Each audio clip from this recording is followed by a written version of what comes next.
So PlayStation just dropped their latest showcase, and it started off by showing a trailer for the long-awaited Final Fantasy XVI. And when I say long-awaited, I mean long-awaited. It's been around 10 years since we've seen a new Final Fantasy world, and all I can say about this one was, I was incredibly disappointed. But it's not without reason, and disappointment doesn't necessarily mean that I'm not looking forward to it. So grab a seat, hit that subscribe button, and let me break this down for you.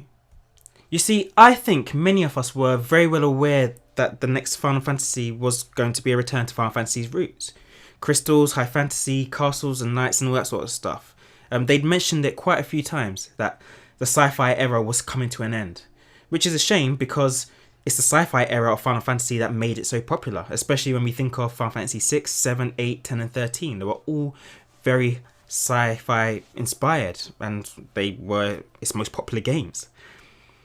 But I was still excited about what this world might be like. I still am excited about what this world might be like because I was looking forward to something new and something fresh. It's just a shame that it's so downright grey though. After those highly saturated worlds of Final Fantasy X and 13 with that bright flashy technology and cities, it's going to take some getting used to seeing all this grey and sort of dull murky colours. Also, what I saw was a very generic and visually unimpressive game through that trailer. The first minute of the trailer had me confused as to whether I was watching a Final Fantasy XIV expansion trailer or a spin-off of the main Final Fantasy series because the graphics didn't really come across as that strong. They seemed a bit weak and the visuals looked almost exactly the same as Final Fantasy XIV. The visual language seemed identical to Final Fantasy XIV almost. Now, each Final Fantasy in the past has had a very distinct visual style that separates them from the ones that came before them. So seeing something lacking in that distinct innovation is a real letdown. Take a look at this. Here's the main characters of the last 5 Final Fantasies. And here's the new guy. Do you see what I'm getting at now? He looks pretty forgettable. The last few Final Fantasies have really iconic characters who look very distinctive. You can see them on a billboard, you can see them amongst a massive poster full of characters from various games, but they'll stand out as a character from a specific Final Fantasy. So that's really bothered me as well. And another thing that's been on my mind is that it's looking like this game is going to be small scale, like Final Fantasy XII and Final Fantasy XV, where there's just 1 or 2 or 3 nations fighting against each other. Whether it's small countries like 12 or world-spanning empires like 15, I guess we'll have to wait and see. I'm really interested in that dynamic, but I don't want the world to be too small, which is what I feel was a bit of a problem with Final Fantasy XII and 15. They felt small. Alternatively, it could just be that we're just getting a hint of a much larger world and there's going to be loads of other countries getting involved and we're going to see a lot of variety in that sense and a lot of different species as well.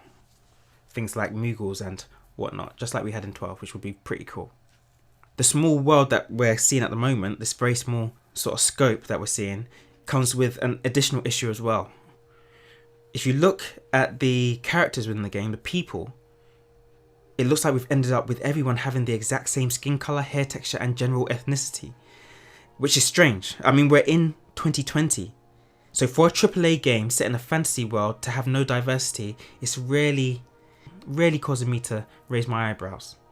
Considering how Final Fantasy VII, the remake that is, has such a strong character in Barrett and is probably setting up for a very interesting setting with Yuffie and Wutai, it's weird to see Final Fantasy take some steps backwards. It's been a long time since we've seen a completely whitewashed Final Fantasy, and so seeing it from Square Enix, especially after their stance following everything that happened during summer, it's disappointing at best and downright frustrating at worst. How no one in the company saw the trailer for that one of their biggest upcoming games and didn't say, hey, where's all the other ethnicities? How that didn't happen blows my mind. Especially when you're creating games for an international audience. We know for a fact the majority of gamers, when it comes to console gamers, come from the West, which is very diverse and looking for diversity at the moment. However, I do think that there may be a reason for this. Notice how we've got no release date, and notice how incredibly high quality those FMV cutscenes were in comparison to the rest of the game. See, I believe very strongly that the game is full of placeholders. I think the game is still in its very early stages of development, and we may risk having a repeat of Final Fantasy XIII Versus or 15 as we know it now, where they're trying to get everyone riled up and excited. So they forced the studio to use whatever they had and maybe even some old assets from other games to put something together for the showcase. This means that, like 15, we could see massive story changes, massive character design changes, and massive battle system changes. And so I hold out hope. Hopefully what we're seeing now is just a little taster, a little inkling of what's to come, and very far from the finished version. One thing that I can't help but praise them for is that the summons or icons or whatever they're calling them look very, very solid. They look very impressive. The logo as well is cool. I'm always a big fan of watching the logo progression from Final Fantasy 1 all the way through, including all the spin-offs and that, and it's a solid design. And the battle system looks very interesting as well, although I'm a bit worried that we might only control one character. But, you know, after seeing the success of Final Fantasy VII, the remake, and seeing the complaints that Final Fantasy 15 didn't allow us to control the other characters enough, so much so that they had to patch it, I'm actually pretty confident that they're going to be showing off the other characters later on. They probably just haven't finished designing them and sorting out their animations and stuff like that, so they didn't want to show them off yet. And that Dragoon looked very, very cool. I'm a big fan of Dragoons. Their entire design is very impressive, and the entire concept of them is very impressive as well. But one thing that I didn't really like about this one was how grey and sort of simple his main armor design was. His helmet was very cool though, and I did notice that he was massive in comparison to the other characters, so I'm interested in seeing what's exactly behind the mask, whether they're human or something else. And when we think of how designs might change, looking at how grey it was, think of the original General Glorka. The original General Glorka was grey and plain and pretty boring design, and when we came to the actual Kingsglaive movie, he looked completely different. He had one of the best designs that, to be honest, I saw in the entire compilation of 15. Apart from the Kingsglaive themselves, I think that Glorka's design was up there, one of the best that I've seen in a while. So I could definitely see the Dragoons getting a bit more spiced up, whether it be that he's just a base version and the higher ranking ones are better, or whether he's a placeholder and still in design development.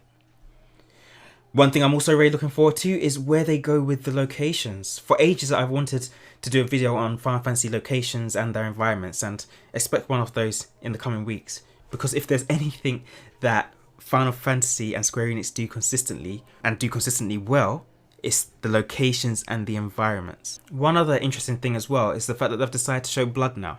Now, I'm not sure how I feel about it. I've never been a big fan of blood and gore in games. It's there, and, you know, I know that real people have blood and gore, but it tends to be sort of overdone, and I don't know, I find it distasteful personally. But from what I hear and see on Reddit, people have been fighting for blood for a long time, so I guess Square Enix are giving the gamers what they want. So then, guys, that brings us to our question of the day. What's your opinion on the first Final Fantasy XVI trailer? And are you hyped for it? Or do you feel a little bit disappointed like me? Let me know down in the comments down below. Also, by the time that I finish recording and uploading this video, new information may be out, so feel free to pop some of that in the comments as well if you've seen some holes in my arguments or my complaints. Now, I'm going to keep analysing and exploring new updates as they come out, especially when it comes to visuals, because as you know, I'm an artist and a teacher myself, so I'm all about the art, the design and the storytelling elements in gaming. So be sure to subscribe if you haven't already, so that you don't miss out on any of that stuff. Right now, you should be seeing some related videos on screen that I'm sure, in fact I know you'll find interesting, so be sure to check them out. And that's all for today, so thanks for watching, until next time.